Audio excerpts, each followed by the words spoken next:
In 15 years in Hollywood, no one in Hollywood has a memory of going to a sold-out Kevin Hart show, there being a line for him ever getting a standing ovation at any comedy club. I thought in my mind that me and Kevin were going to have that. In my mind, we were supposed to be the power couple. Put you on tour to make Kevin upset.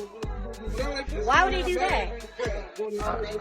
Me and Katt are friends. We go back like 20 years. We've been friends 20 years. Like, we're so close to the point that Katt has baby. Kevin Hart is not catching a break this year as his ex-wife, Tori, just announced that she will open for Katt Williams during his upcoming The Dark Matter comedy tour. Many people probably don't remember how terrible the relationship between Kevin Hart and his ex-wife is. I mean, this man did her dirty and then left her for dead. It looks like she's about to get her lick back. Now, we all know how Katt and Kevin have been battling it out for years now, throwing dirt at each other back and forth. In Katt's recent appearance on Club Shay Shay, he called Kevin out for being a fraud and an industry plan. He officially won this round of feud by teaming up with Tori for his tour, where they are expected to expose Kevin's fraudulent career. Kevin Hart is reportedly spiraling, because he knows Tori and Katt are about to read him for fills. But are Katt Williams and Tori Hart really trying to expose Kevin's fraudulent career during the upcoming tour? Does Kevin have enough reason to be panicking? Let's see what's going on. I made a bad error in judgment and put myself in an environment where only bad things can happen, and they did. And in doing that, I know that I'm going to hurt the people closest to me, who I've talked to and apologized to, being my wife and my kids. Things have been hot for Kevin Hart this year, and it seems like things are about to get even hotter because the man has many enemies coming for blood, including his ex-wife Tori Hart and Katt Williams, his longtime up. But before we get into that whole mess, let's talk about how barely just a month ago, Kevin Hart started trending after his former assistant Maisha Shakes interviewed with Tasha K and revealed some juicy secrets about Kevin. Maisha, who worked for Kevin between August 2017 and October 2020, claimed that he had been cheating on his wife and Annie Koo with multiple women. She also claimed Kevin owed some of his staff money because he spent all his cash feeding his gambling addiction, so he couldn't pay them. I told Aniko, Kevin is cheating on you with a girl named Mix Morgan. She's his flight attendant. She's on his planes. Does Kevin have a gambling problem or something? His game is poker. He gambled y'all money away and had to pay y'all half checks? Yes. Maisha even dropped receipts proving her claim names, and one of the women she claimed was Kevin's mistress is sports nutritionist Connor Morgan. But I said, here she is. Look. She got it. She on vacation every day. When you see a bitch and all she do is post vacation pictures with. Kevin was obviously pressed about this because before Tasha could even finish posting the video, Kevin already had his lawyers slamming her and Maisha with a defamation lawsuit. In the lawsuit, he also accused Maisha of violating the NDA she signed with him. But the ink on the lawsuit barely dried when Katt Williams sat down with Shannon Sharpe for an explosive interview that would leave Kevin shaking in his boots. Katt started by calling Kevin an industry plant because his story didn't quite add up. Katt pointed out that Kevin didn't have a similar come-up story with his colleagues, because one minute nobody knew his name and the next minute he had already started getting major deals and stand-up and television. 15 years in Hollywood, no one in Hollywood has a memory of going to a sold-out Kevin Hart show, there being a line for him ever getting a standing ovation at any comedy club. He already had his deals when he got here. Have we heard of a comedian that came to LA and in his first year in LA he had his own sitcom on network television and had his own movie called Soul Plane that he was leading? No, we've never heard of that before that person or since that person. What do you think a plant is? Also pointed out certain inconsistencies in Kevin's documentary with Chris Rock, where he claimed his comedy upbringing was on the East Coast. So Katt was like, how was Kevin brought up on the East Coast? And now has a major career influence in law, which is on the West Coast. Makes sense. Documentary with Chris Rock where he shows you that his whole upbringing in comedy was on the East Coast.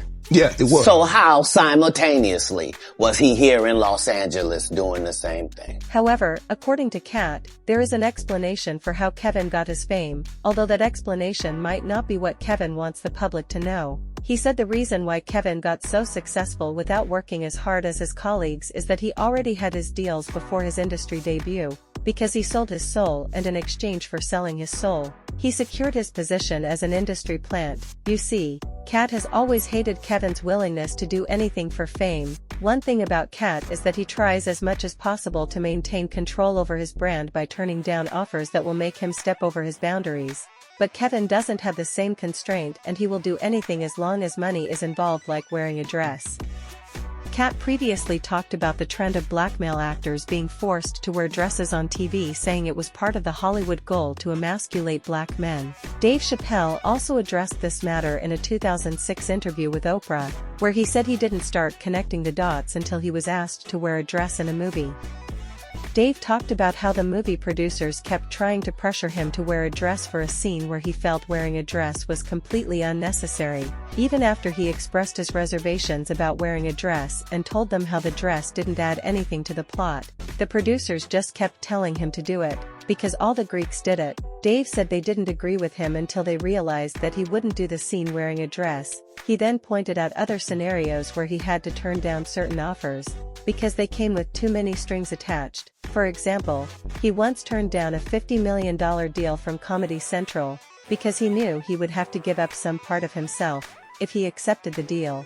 Then there were instances where these big media companies offered him money to write sketches that made people laugh at him and not with him. However, Dave also explained that wearing the dress wasn't the issue. It was the fact that the industry always tried to see how far black men were willing to degrade themselves for money. Now, when Kevin Hart was asked to comment on Dave's claims that black men were being forced to humiliate themselves for money, in 2012, he said it's important for artists to protect their brand and not cross their boundaries for fame. Although he didn't exactly say he wouldn't wear a dress, he said he had never had to cross any lines, and his personal beliefs had never been challenged up to that point. Then he added that when the time came, he would never cross his boundaries. But I guess the boundaries he was talking about didn't include wearing a dress, because just a year later, Kevin appeared on an SNL skit wearing a wig and a dress. Fans dragged him for doing the exact same thing. He said he would never do, which other black comedians have talked about so many times. They called him a sellout for pandering to the white man's narrative of humiliating black men.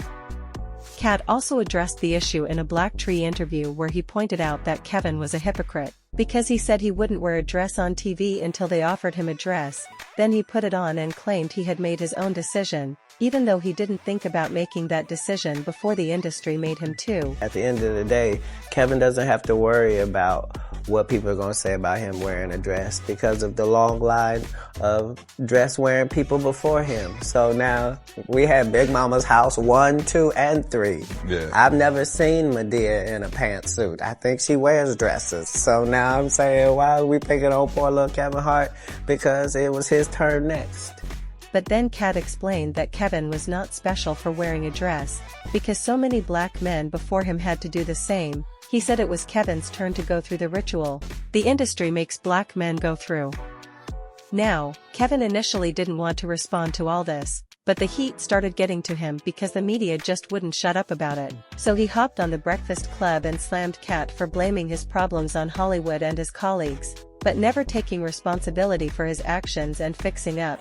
Kevin claimed that the real reason why Katt wasn't mainstream was that he chose drugs over his career and refused to put in the work when other comedians were doing so, and that's why big labels didn't want to have anything to do with him. At the time, Katt responded on Instagram by calling Kevin a liar and attention seeker, but he finished the job when he sat down with Shannon Sharpe for his episode on Club Shay Shay. First, he cleared up Kevin's accusation that he has a substance problem, saying he doesn't have one now. He never did. So, do you think Kevin has reason to be panicking, or is it just another chapter in the comedy world's long history of feuds? Until next time, stay tuned for more entertainment updates.